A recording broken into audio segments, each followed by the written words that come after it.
mesdames et messieurs, ravi de vous retrouver dans cette nouvelle édition de Midi au Caire. Votre fenêtre sur le monde égyptien, votre fenêtre sur les grands événements qui ont émaillé la scène égyptienne durant les derniers jours. Et quand même, on a essayé de vous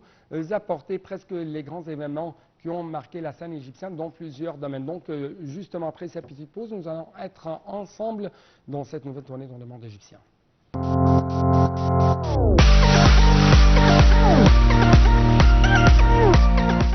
Commençons donc cette nouvelle tournée dans le monde égyptien par les activités présidentielles. Et cette fois-ci, on trouve que le président égyptien Abdel Fattah el-Sisi a adressé un message de vœux au président de la République du Cameroun, M.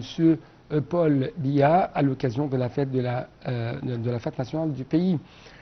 Monsieur le Président a envoyé le secrétaire à la présidence, Mohamed Atif, à l'ambassade de la République du Cameroun au Caire pour adresser ses vœux à cette occasion. Le chef de l'État a par ailleurs envoyé un message de vœux au président de la République de Timor oriental, José Ramos Horta, à l'occasion de la fête de l'indépendance.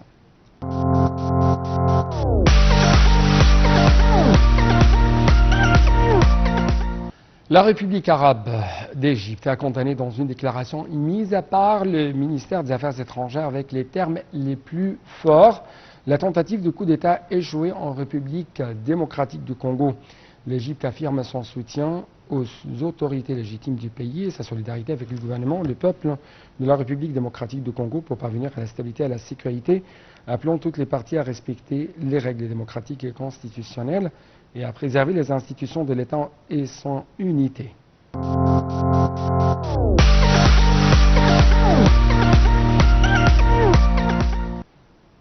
L'ambassadeur Ahmed Abouzeid, porte-parole du ministère des Affaires étrangères, a déclaré que M. Samar Choukri, ministre des Affaires étrangères, a reçu un appel téléphonique de Mme Hank Slot, ministre des Affaires étrangères des Pays-Bas, pour discuter des développements de la situation sécuritaire et humanitaire dans la bande de Gaza.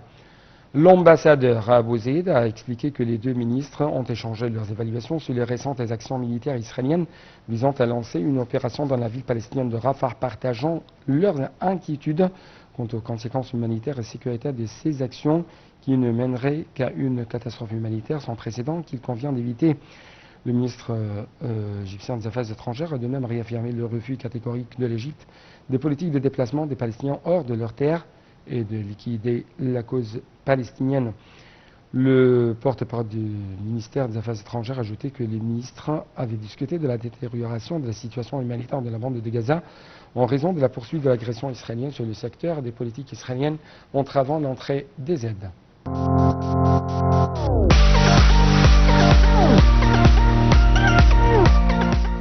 Le président Abdel Fattah el-Sisi a reçu le conseil d'administration de la Bibliothèque d'Alexandrie qui comprend un groupe d'élite de personnalités égyptiennes et internationales comprenant spécialement le docteur Magdi Yacoub, l'ancien secrétaire général de l'Organisation de la coopération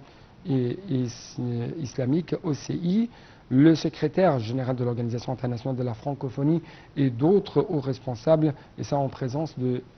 docteur Ahmed Zaid, directeur de la bibliothèque d'Alexandrie. Les explications tout de suite.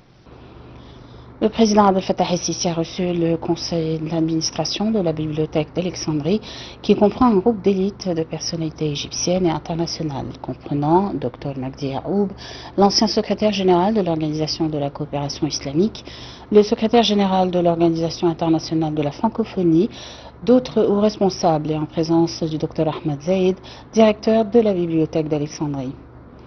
Le président a souhaité la bienvenue aux membres du conseil d'administration, signalant l'importance du rôle précieux joué par la bibliothèque dans la diffusion et l'approfondissement des connaissances et de la science,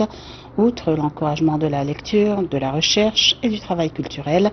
de manière à soutenir le dialogue entre les civilisations et approfondir la compréhension commune et la coexistence entre les peuples. Le président a également souligné l'intérêt de l'État pour que la bibliothèque propose des idées et des activités innovantes, approfondit les intérêts scientifiques et culturels des jeunes et contribue pratiquement à les former, afin d'assumer les responsabilités de l'avenir en simplifiant la science à l'aide de méthodes technologiques créatives soutenir la culture de la créativité, de l'innovation au niveau scientifique et artistique, découvrir des enfants et des jeunes talentueux, ainsi que créer des connaissances et approfondir la relation entre la recherche scientifique et les développements techniques,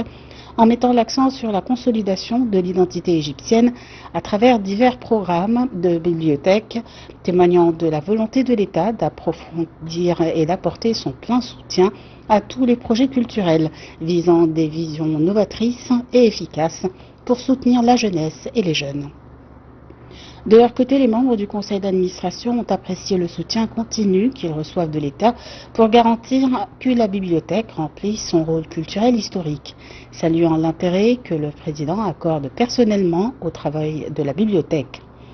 Dans ce contexte, ils ont présenté leur vision concernant les différents rôles que la bibliothèque peut jouer pour atteindre ses objectifs en tant que fenêtre d'Égypte sur le monde et une fenêtre du monde sur l'Égypte, sa riche culture et sa longue histoire. La réunion a également été marquée par un débat ouvert sur la situation internationale et régionale, au cours duquel le conseil d'administration a salué le rôle central joué par l'Égypte pour établir la stabilité dans la région, mettre fin à la guerre à Gaza et acheminer les aides humanitaires aux habitants de la bande.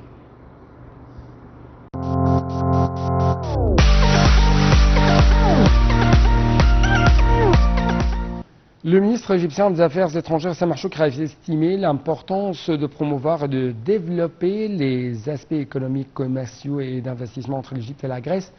pour faire face aux défis politiques, sécuritaires et économiques actuels. Les explications tout de suite dans ce commentaire de Marwa Arafa et HL. Le ministre des Affaires étrangères Samar Choukri a estimé l'importance de promouvoir et de développer les aspects économiques, commerciaux et d'investissement entre l'Égypte et la Grèce pour faire face aux défis politiques, sécuritaires et économiques actuels. Samar Choukri et son homologue grec, George Gerapetris, ont mis en garde contre les répercussions négatives de l'expansion des opérations militaires israéliennes à Rafah lors d'une conférence de presse à Athènes. Les actions militaires à Rafah mettent en danger les convois d'aide et limitent leur entrée dans la bande de Gaza, ont averti les deux chefs de la diplomatie. Cette visite vient dans le cadre d'évoquer les relations bilatérales, surtout la coopération économique. Choukri a estimé l'importance de promouvoir et de développer les aspects économiques, commerciaux et d'investissement entre l'Égypte et la Grèce pour faire face aux défis politiques, sécuritaires et économiques actuels. Choukri et Gerapetris ont discuté de la mise en œuvre de la première réunion du Conseil de coopération de haut niveau entre les deux pays que le président de la République Abdel Fattah el-Sisi et le Premier ministre grec Kyriakos Mitsotakis ont signé au Caire en mars dernier. Les pourparlers égypto-grecs ont également abordé les programmes conjoints de coopération énergétique comme l'un des domaines prioritaires de coopération pour accélérer la mise en œuvre du projet de connectivité électrique GREG entre les deux pays, qui permettra pour la première fois l'exportation d'électricité produite à partir d'énergies nouvelles et renouvelables de l'Égypte vers l'Europe à travers la Grèce. Ce projet permet à l'Égypte de garantir la sécurité énergétique du continent européen, selon un communiqué de presse du ministère égyptien des Affaires étrangères. Le chef de la diplomatie égyptienne a invité l'autorité grecque à participer à la conférence conjointe sur l'investissement entre l'Égypte et l'Union européenne qui se tiendra en Égypte les 29 et 30 juin, visant à attirer les investissements européens. Les pourparlers ont confirmé la priorité de la mise en œuvre et de l'activation de l'accord sur l'emploi saisonnier dans le secteur agricole signé entre l'Égypte et la Grèce. Il a également exploré les possibilités de coopération dans un certain nombre de domaines prometteurs tels que le transport maritime et le tourisme.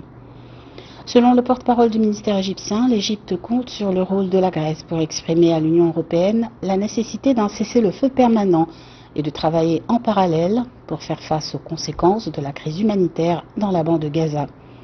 Les ministres se sont également penchés sur les menaces en mer Rouge liées à la guerre à Gaza et ses effets sur le trafic maritime dans la région. Les crises régionales en Libye, Syrie et le Soudan ont également été abordées. Le ministre des Affaires étrangères, Samar Choukri, s'est rendu dimanche dans la capitale grecque, Athènes, pour une visite officielle axée sur les relations bilatérales et les dossiers régionaux.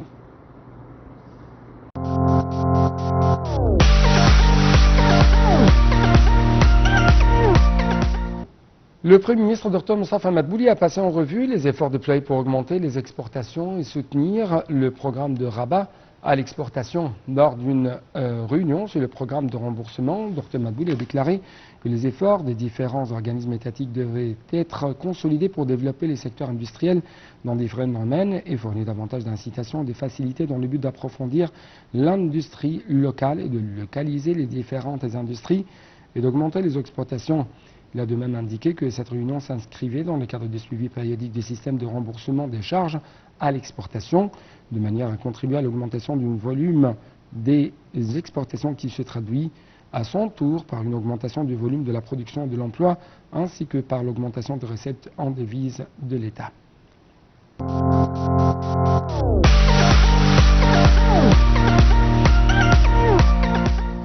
La compagnie pétrolière Western Desert Operating Petroleum, WEMPCO,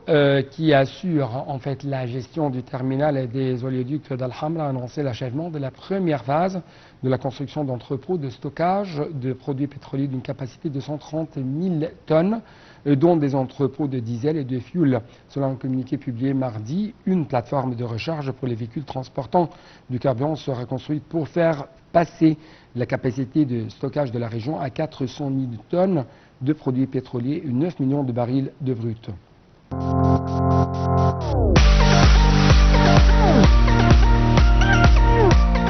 Le ministre des Ressources en eau et de l'irrigation, Hani Souilam, a affirmé les relations solides reliant l'Égypte et le Zimbabwe et la volonté permanente d'établir une communication efficace et de développer la coopération conjointe, indiquant le souci de Caire de soutenir les liens de coopération avec les États africains en réalisant des intérêts bénéfiques pour toutes les parties sur le fond de la présidence actuelle par l'État égyptien du Conseil des ministres africains de l'eau. Le ministre a tenu ce propos lors de la rencontre avec le vice-ministre zimbabwéen des terres, de l'agriculture, des pêches, des eaux et du développement rural en marge du 10e Forum mondial de l'eau tenu à Bali en Indonésie.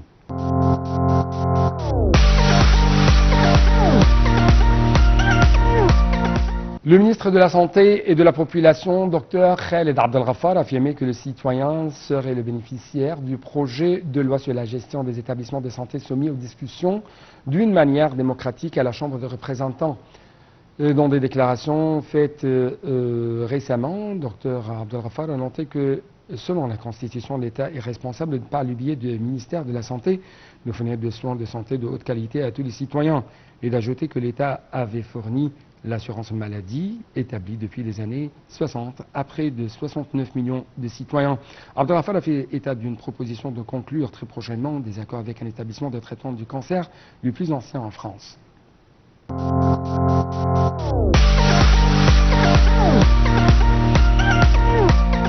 Clôturons donc cette édition par cette nouvelle concernant la culture. En fait, l'Égypte possède toutes les capacités qui attirent les investissements dans le secteur du tourisme, dont une diversité culturelle et naturelle de multiples destinations touristiques, la bonne qualité des services, l'efficacité de la main-d'œuvre, des infrastructures avancées, des incitations à l'investissement, des institutions financières fortes et capables de financer l'investissement touristique égyptien. C'est ce qu'a déclaré récemment Yes El Abbès, vice-président de l'Autorité générale de l'investissement des zones franches GAFI. Au cours de la dernière période, la GAFI a activé les incitations sectorielles prévues dans la loi sur l'investissement, y compris celles accordées au secteur du tourisme qui bénéficie d'un grand nombre d'incitations fiscales et non fiscales, en particulier dans les zones pétrolières, plutôt dans les zones prioritaires et ont besoin de développement dans les Sinaï. Monsieur Abbès s'est exprimé en fait au nom du président exécutif de la GAFI lors du premier forum du tourisme africain à Sharm el-Sheikh.